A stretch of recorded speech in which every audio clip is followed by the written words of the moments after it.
Tunggu dok. Ya tunggu ya sebentar. Dok, ini pilih punya dokter nih. Tadi mah. Kenapa? Tadi itu. Enggak. Udah saya.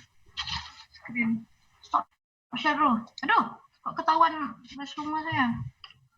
Ini kan? Oke. Apa dok ini ya? Share screen. Besok kan ini pilih nih ya. Ini dok kan? Ya. Nah, oke, share. Oke, dokter ini aja. Biar dia nampaknya full ini slideshow. Oke. Nanti tinggal ini kan? Sampainya dok. Suaranya udah mulai. Oke. Assalamualaikum warahmatullahi wabarakatuh. Yang saya hormati Ketua ID, Ibu PLT Aceh, kemudian dokter sekalian seluruh Aceh. Saya akan menyampaikan sedikit tentang imaging of COVID-19, terutama pada foto torak dan CT scan torak. Kami sebenarnya tim, saya dengan Dr. Nita Elvira, kebetulan Dr. Nita Elvira adalah divisi torak untuk Rumah Sakit Zainal Abidin dan FK Unsia. Nah, tadi sudah dijelaskan panjang lebar oleh Dr. Ferry, mungkin ya istilah OTG, ODP, PDP, kasus konfirmasi, dan komorbiditas. Beda dengan lab yang bisa digunakan untuk screening, tetapi kalau untuk radiologi ini adalah kita memeriksa pasien kalau pasiennya itu mungkin OTG atau pasiennya sudah ODP atau pasiennya sudah PDP, sudah jadi PDP atau evaluasi. Oke. Nah, ini sedikit reminding lagi OTG ya. Orang yang tidak bergejala dan memiliki risiko tertular dari orang positif COVID-19, kemudian orang tanpa gejala merupakan kontak erat dengan kasus positif COVID-19, sedangkan ODP adalah orang yang mengalami demam lebih dari 38 derajat Celcius atau riwayat demam atau gejala gangguan sistem pernafasan seperti pilek, sakit tenggorokan, batuk, dan pada 15 hari terakhir sebelum timbul gejala memiliki riwayat perjalanan atau tinggal di negara atau wilayah yang melaporkan transmisi lokal, misalnya dari Jakarta yang gitu ya. Kemudian orang yang mengalami gejala atau gangguan sistem pernapasan seperti batuk, pilek, sakit tenggorokan, batuk, dan pada 14 hari terakhir sebelum timbul gejala memiliki riwayat kontak dengan kasus konfirmasi atau probable COVID-19. Kemudian PDP, orang dengan ISPA atau demam lebih dari 38 derajat Celcius atau riwayat demam, bisa disertai dengan salah satu atau gejala batuk atau sesak nafas, sakit tenggorokan, pilek atau pneumonia ringan hingga berat, dan pada 14 hari terakhir sebelum timbul gejala memiliki riwayat perjalanan atau tinggal di negara atau wilayah yang melaporkan transmisi lokal. Kemudian atau bisa juga pada pasien atau orang dengan demam lebih dari 38 derajat Celcius dengan riwayat demam atau ISPA, dan pada 14 hari terakhir sebelum timbul gejala memiliki riwayat berkontak dengan kasus konfirmasi atau probable COVID-19. Atau orang dengan ISPA berat atau pneumonia berat yang membutuhkan perawatan di rumah sakit dan tidak ada penyebab lain berdasarkan gambaran klinis yang meyakinkan. Tetapi sekali lagi bahwa radiologi ini adalah penunjang yang membantu menegakkan diagnosis, bukan merupakan screening. Jadi ada pasien dengan COVID-19 positif, tetapi dia foto toraknya normal, itu masih ada. Ada kasus seperti itu. Atau ini kasus konfirmasi dan komorbiditas. Konfirmasi adalah pasien yang terinfeksi COVID-19 dengan hasil pemeriksaan tes positif melalui pemeriksaan PCR, kemudian komorbiditas, penyakit peserta atau komorbid yang menggambarkan kondisi bahwa ada penyakit lain yang dialami selain penyakit utamanya, misalnya penyakit DM, hipertensi, atau kanker. Kemudian di mana peran atau chest radiograph untuk COVID-19 ini? Yang pertama, fototorak biasanya digunakan pada tahap awal, tetapi sekali lagi bahwa sensitivitas dari fototorak ini hanya sekitar 30 sampai 40%. Fototorak kurang sensitif dibandingkan CT scan torak, kemudian digunakan untuk follow up pasien di ruang isolasi maupun di ruang ICU.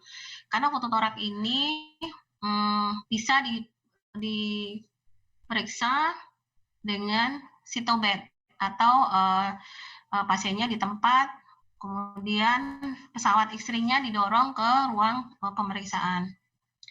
Penemuan lesi yang tipikal dalam screening tidak diperlukan lagi pemeriksaan dengan CT scan. Jadi kalau misalnya di foto toraknya itu khas, ada gambaran pneumonia, maka CT scan tidak perlu.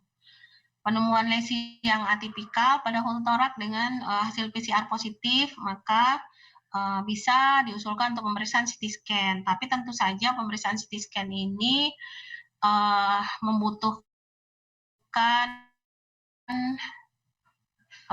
fasilitas yang khusus, bukan fasilitas khusus CT scan yang bagaimana gitu ya, tetapi CT scan-nya itu dengan catatan di tempat yang ruangannya tidak AC-nya sentral, misalnya begitu. Nah, jadi ada AC khusus. Kemudian setelah dilakukan pemeriksaan, CT scan-nya juga harus didisinfeksi secara khusus. Nah, itu dia. Jadi ya PPI-nya harus kuat.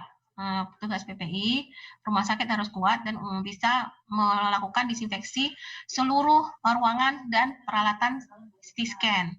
Gitu. Jadi tidak mudah untuk memakai CT scan.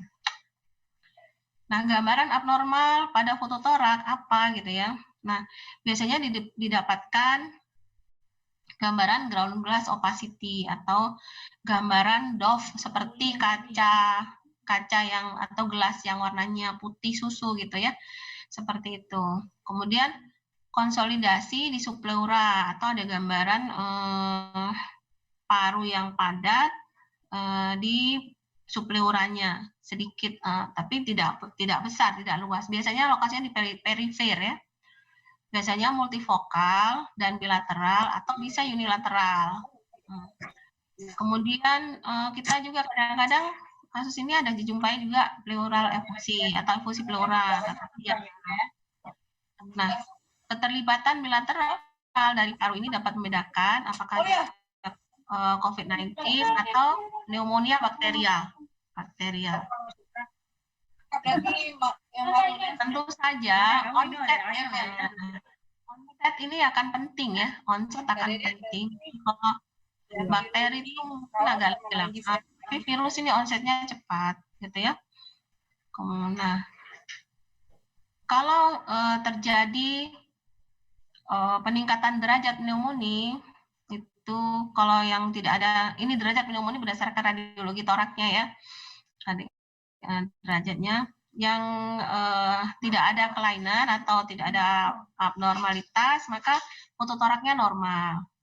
Atau kita dapatkan yang vokal atau unilateral. Nah, ini misalnya mild atau atipikal, sedikit gambaran ground glass appearance-nya atau ground glass opacity-nya. Vokal bilateral atau moderate atipikal. Kemudian kadang-kadang kita dapatkan multivokal bilateral ini pada kasus-kasus yang severe atau kasus-kasus yang berat. Nanti kita tunjukkan gambarnya. Ini contoh kasusnya. Nah, ini adalah kasus pertama pada screening di pasiennya OTG atau ODP, pasien laki-laki umur 27 tahun. Didapatkan tidak ada subpleural atau tidak ada subpleural GGO atau konsolidasi, tidak ada kelainan yang lain. Jadi ini fototoraknya normal, masih bersih, ini jantungnya, kemudian mencorakan bronkovaskularnya juga bagus, parunya normal, radiolucent gitu ya, tidak ada ground glass, ini ground glass opacity. Biasanya lokasinya di perifer, di tepi-tepi sebelah sini, di tepi-tepi. Jadi pasiennya normal, ya. Kemudian kalau yang ini kasus kita, pasien dengan komorbid DM, diabetes, tidak tampak infiltrat pada parakardial kanan dan kiri. Nah, ini ada infiltrat atau tadi ground glass opacity. Ya, di daerah sini, yang ini masih normal, tapi ini gambarnya radiopak. Pasiennya jantungnya memang besar. Nah, ini hasil swabnya positif. Hasil swabnya positif. Jadi ini adalah gambaran COVID-19 yang swabnya positif. Jadi ini positif COVID-19. Kemudian beberapa hari kemudian setelah diisolasi, diterapi, ini hasilnya. Tampak lesinya jadi sedikit dan hasil swabnya masih positif. Tapi lesinya yang tadinya lebih putih, ini jadi berkurang, lebih bagus. Akhirnya pasien ini juga negatif dia. Udah dipulangkan. Nah, ini kalau sudah memberat, ini pasien lain, ini tampak gambaran pneumonia yang sangat berat, yang tadinya harusnya radiolucent, ini radio opak yang lebih putih banget, lebih putih, kemudian jantungnya juga memang besar, komorbidnya DM. Nah, ini hasil swabnya positif, tampak konsolidasi di paru kanan dan kiri, ini lebih radio opak dibandingkan dengan yang normal. Kemudian ini kasus berikutnya, ini yang normal, tetapi di daerah parakardial kiri ini didapatkan fibrosis di lapangan paru kiri bawah. Tidak tampak jelas gambaran ground glass opacity. Ini tidak spesifik. Nah, kalau seperti ini, gambaran seperti ini, pasiennya misalnya ada gejala batuk, pilek, panas, demam. Nah, sarannya adalah CT scan. Tetapi itu tadi, CT scan perlu dilakukan, perlu banyak pertimbangan untuk penularan airborne-nya. Untuk penularan airborne, jadi syaratnya harus ruangannya tidak boleh ada yang sentral, tidak terhubung dengan ruangan yang lain. Kemudian khusus, nah mungkin di Aceh ini tidak seperti itu ya. Kebanyakan dalam satu area gitu.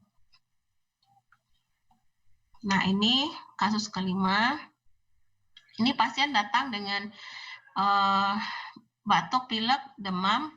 Kemudian ternyata setelah difototorak didapatkan gambaran ground glass. Ada konsolidasi di parakardial kanan dan kiri. Ini konsolidasi. Kemudian ada subpleural GGO kanan dan kiri atas daerah sini, ini. Kemudian, nah ini pneumonia yang atipikal, yang tidak khas, tetapi ini wajib dikonfirmasi dengan pemeriksaan lab. Kalau misalnya pemeriksaan labnya positif, maka ya COVID-19. Tapi sebenarnya gambarnya ya sama, radiologi itu kan hitam dan putih aja, nggak ada yang lain warnanya.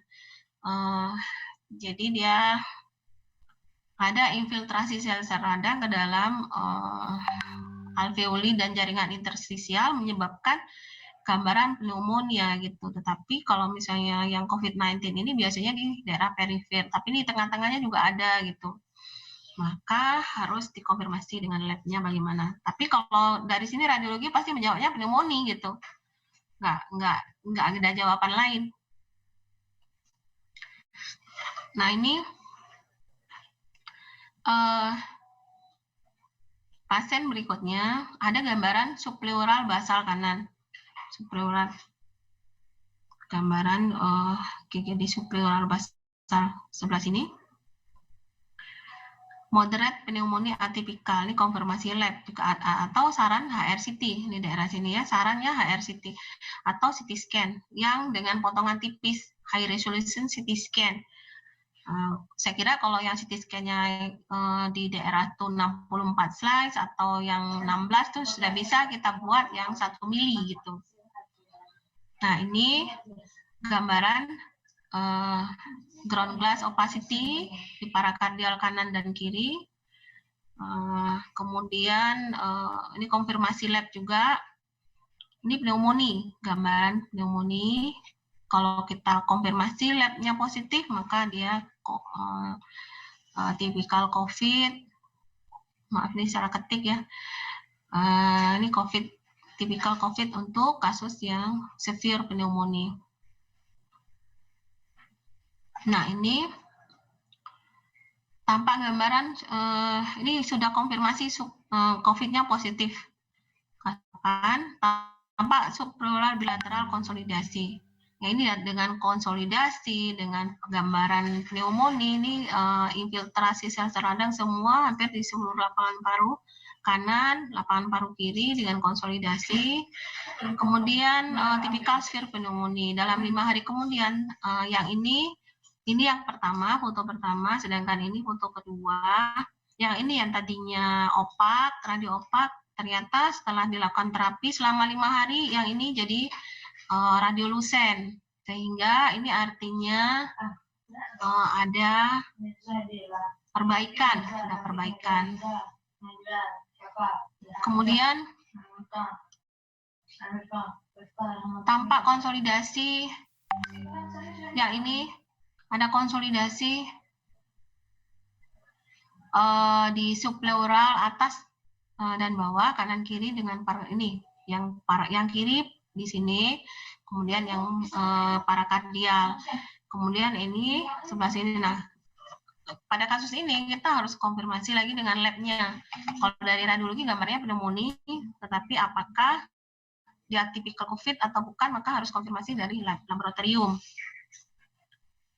Nah, ini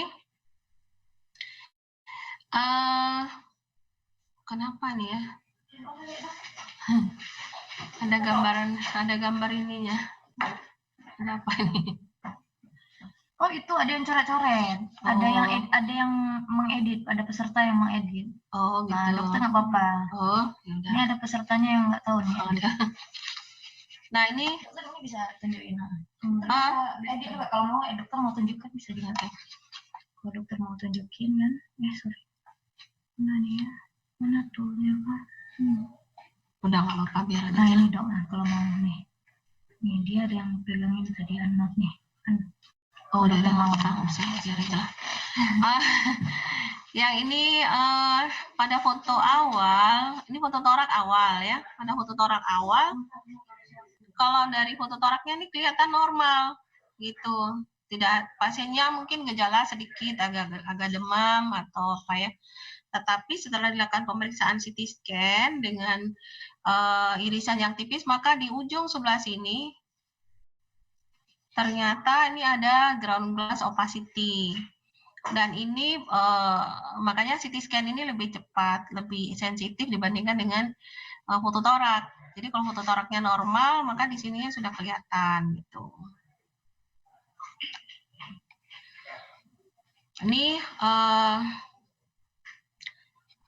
kita bandingkan lagi, ini contoh kasus lain lagi, CT scan dari pasien usia 78 tahun dengan klinis batuk-batuk 2 minggu yang berprogresif menjadi sesak nafas. Kemudian terdapat nih corakan ground glass appearance atau ground glass opacity di posterior. Ini harusnya dia radiolucent atau hypodense seperti ini, tetapi ini jadi hyperdense. Terdapat konsolidasi pada kasus pada lobus kanan bawah dan bronkiektasis pada lobus kiri. Oh, ini keterlibatan parunya 75%. Yang ini harusnya bisa jalan nih. Saya minta maaf ini nggak bisa jalan. Oh, ini dia. Oh, ini pasien lain. Saya minta maaf. Ini pasien usia 59 tahun dengan demam 1 minggu dan batuk tidak produktif. PCR-nya negatif ini.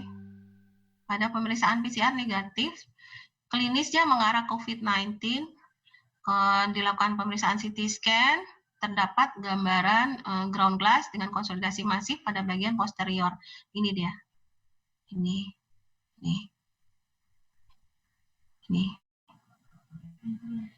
Jadi, tadi kan PCR kan bisa negatif ya, tetapi kalau ada kelainan pada paru dari CT scan sudah bisa kita lihat. Nah, sputum positif COVID-19 2 hari kemudian. Tes sputum katanya ya. Ini saya ambil dari buku.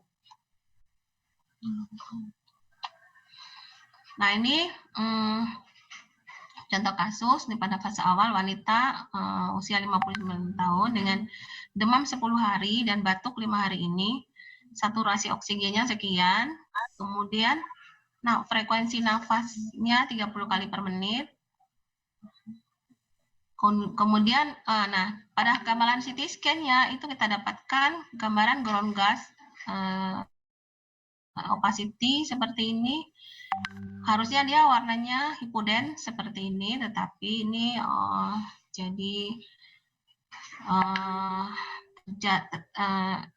ada ground glass opacity tanpa konsolidasi. Jadi terisi alveolinya dia terisi infiltrat. Nah, gambarannya seperti ini. Tetapi tidak ada kelainan atau arsitektural distortion, jadi distorsi dari jaringan parunya tidak ada. Nah, ini fase lanjut, pasiennya laki-laki umur 49 tahun, klinisnya batuk, demam, dan saturasi oksigen rendah, maka gambarannya adalah ground glass disertai dengan fibrotic bands. Ya, ini ada gambaran fibrosisnya. Ada gambaran fibrosisnya seperti pita gitu ya. Ini termasuk kasus FIR. Dilatasi pembuluh darah. Nah, ini ada pembuluh darah yang dilatasi. Jadi yang putih-putih ini adalah pembuluh darahnya. Ini pasiennya pakai kontras sehingga pembuluh darahnya bisa dilihat. Ini fase lanjut juga. Gambarannya seperti ini. Demam 1 minggu dengan nyeri perut dan diare klinisnya. Pada saat admisi terdapat batuk kering dan keluhan pusing. Saturasi oksigennya rendah karena alveolnya sudah banyak terisi oleh infiltrat. PCR tidak diketahui dan dilakukan CT scan pada triase. Gambarannya seperti ini. Ground glass, kemudian bilateral supraural, kemudian ada traction bronchiectasis. Ini ada fibrous band. Nah, ini fibrous band. Ini bronkusnya. Tapi parunya yang normal tidak banyak lagi, tinggal sedikit. Jadi pasiennya pasti kesulitan untuk bernafas. Nah, dari semua ini kesimpulan mempunyai peran yang penting. Radiologi imaging mempunyai peran penting dalam memanage awal screening, diagnosis dan follow up pasien infeksi COVID. Kemudian fototorak dilakukan biasanya pada tahap awal, dan untuk evaluasi radiologi torak kurang sensitif dibandingkan dengan CT scan torak pada kasus awal yang tanpa gejala. Kemudian fototorak dapat digunakan untuk follow up di ruang isolasi maupun ICU karena bisa bersifat sitobed. Kemudian temuan lesi atipikal pada fototorak pada saat pasien pertama datang, maka tidak perlu dilakukan CT scan lagi. Jadi kalau ada lesinya tipikal pada fototorak, maka nggak perlu lagi CT scan. Temuan atipikal dengan PCR positif dapat dipertimbangkan CT scan jika memungkinkan. Itu tadi dengan persyaratan yang sangat banyak. USG banyak mempunyai keterbatasan dan kurang praktis digunakan dalam mendiagnosa pasien dengan infeksi COVID. Ini perlu keahlian khusus, kemudian kalau lesinya di tengah nggak bisa kita lihat, kalau lesinya perifel baru bisa kita lihat. Dan mungkin untuk kasus-kasus berat yang bisa dilihat, kalau kasus yang ringan mungkin tidak bisa. Mungkin itu saja dari radiologi, mudah-mudahan apa yang saya sampaikan ini bermanfaat untuk kita. Saya akhiri, Assalamualaikum warahmatullahi wabarakatuh. Waalaikumsalam warahmatullahi wabarakatuh. Terima kasih kepada Dr. Nurul. Selanjutnya akan kita buka sesi tanya jawab, Dok. Bagi sejawat dokter sekalian, bagi yang ingin bertanya kepada Dr. Nurul, mohon bisa langsung bertanya dengan mengaktifkan mikrofonnya. Silakan. Mungkin sekalian juga yang ingin bertanya dengan Dr. Vivi juga boleh sekali.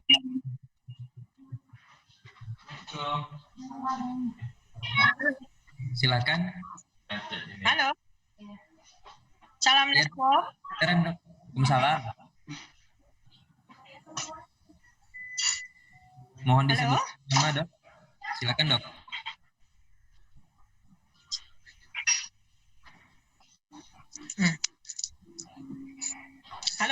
Halo dok, dengar dok? Silakan dok, disebutkan nama dan pertanyaannya dok. Halo, Assalamualaikum. Saya Herlina Dimiati. Silakan dok. Halo. Pertanyaan saya ditujukan untuk Dr. Nurul. Halo. Ya, halo dok, langsung aja dok. Halo, iya Dokter Eli. Nah, Dr. Nurul, untuk kasus-kasus anak, kita dianjurkan selain foto AP, dianjurkan foto lateral yang gunanya untuk melihat infiltrat di bawah, di belakang jantung, posisi di belakang jantung, sehingga itu juga bisa membantu kita sebagai klinisi untuk menegakkan diagnosa COVID pada anak. Bagaimana pendapat Dr. Nurul? Karena sejawat-sejawat kami, dokter anak di luar Aceh, mereka membuat pemeriksaan penunjang untuk radiologi adalah penunjang foto AP dan foto lateral. Mungkin itu pertanyaan dari saya. Oke. Gimana Dr. Rofi, langsung saya jawab? Silakan dok, silakan langsung dok. Terima kasih Dr. Herlina. Untuk pasien anak memang di trotatnya itu foto torak AP dan lateral. Karena pada pasien anak kan kalau pasien dewasa bisa kita suruh tarik nafas gitu ya. Jadi kemungkinan bisa kita lihat secara keseluruhan parunya. Tapi kalau pada anak-anak apalagi anaknya kecil, nangis, itu kan agak susah untuk dilihat, untuk disuruh tarik nafas. Boleh kita periksa dengan tambahan foto posisi lateral. Tapi kalau pasiennya sitobed, maka posisi lateral ini akan sulit, akan memperbesar radiasi yang akan diterima oleh sekitarnya gitu. Jadi kalau foto torak pada pasien yang sitobed itu sebaiknya cuman foto satu posisi saja,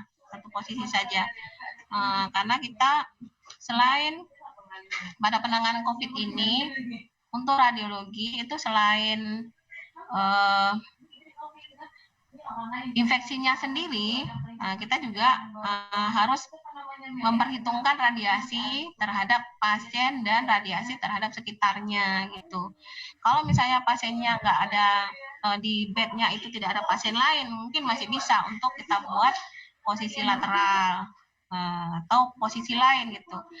Nah, seperti itu. Jadi kita harus pertimbangkan radiasi di sekitarnya. Tapi kalau di ruangan radiologi itu bisa kita buat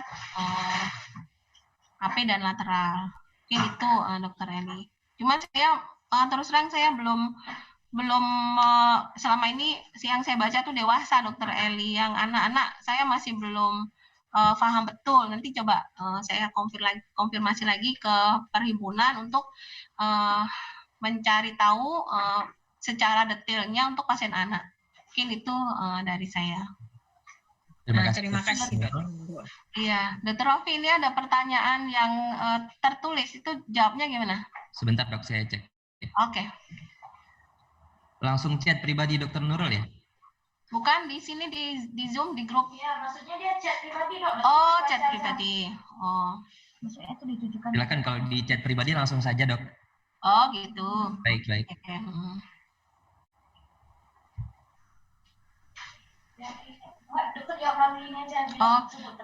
Oh ya, boleh. Saya sebutkan aja ya. Jadi ini dari Dr. Suraya. Di rumah sakitnya itu tidak mempunyai fasilitas CT scan untuk kasus perburukan. Berapa lama jarak foto toraks serial dapat dilakukan untuk follow up. Sebenarnya CT scan ini bukan untuk memfollow up, tetapi CT scan gunanya adalah untuk deteksi awal juga. Nah, follow up itu cukup dengan foto torak biasa, foto torak posisi AP atau PA kalau pasiennya bisa berdiri. Tapi kalau pasiennya jelek ya, mungkin AP aja gitu. Dan itu sitobed dengan di ruangan khusus. Jadi pesawatnya tidak boleh dibawa kemana-mana. Jadi pesawat sitobednya itu harus di ruang isolasi. kalaupun kalaupun tidak punya ruang isolasi harus di ruangan terbuka, ya harus dilakukan disinfeksi yang betul gitu untuk pesawatnya sendiri, pesawat X-ray-nya. Jadi kita berhadapan dengan virus yang tidak bisa kita lihat, tidak tahu di mana lokasinya, tetapi kita harus prepare gitu. Jadi sama dengan pasien yang kita atau petugas yang memakai APD lengkap, pesawatnya juga begitu. Setelah dipakai juga harus dibersihkan sebersih-bersihnya. Gitu. Kemudian pada berapa lama serial dilakukan follow up-nya nih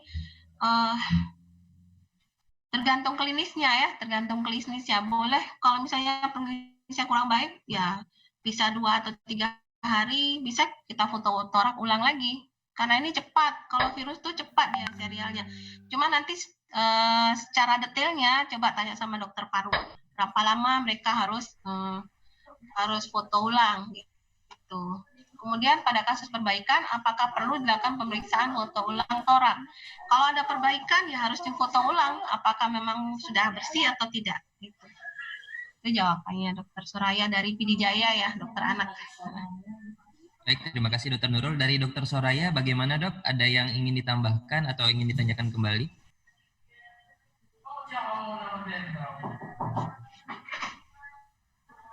Sudah ya dok? Yang lain ada Dokter Nurul yang mungkin ditanyakan via chat personal? Nggak ada lagi. Udah. Mungkin mengingat waktu langsung saja ya dok, kita sudah cukupkan sesi Dokter Nurul dan sesi Dokter Vivi. Selanjutnya saya informasikan untuk bahan akan kita share via grup WhatsApp nantinya setelah sesi berakhir. Kita langsung saja memasuki. Terima kasih Dokter Nurul. Terima kasih ya. Ya Dokter Nurul. Terima kasih dok. Kita akan kalau sudah baik.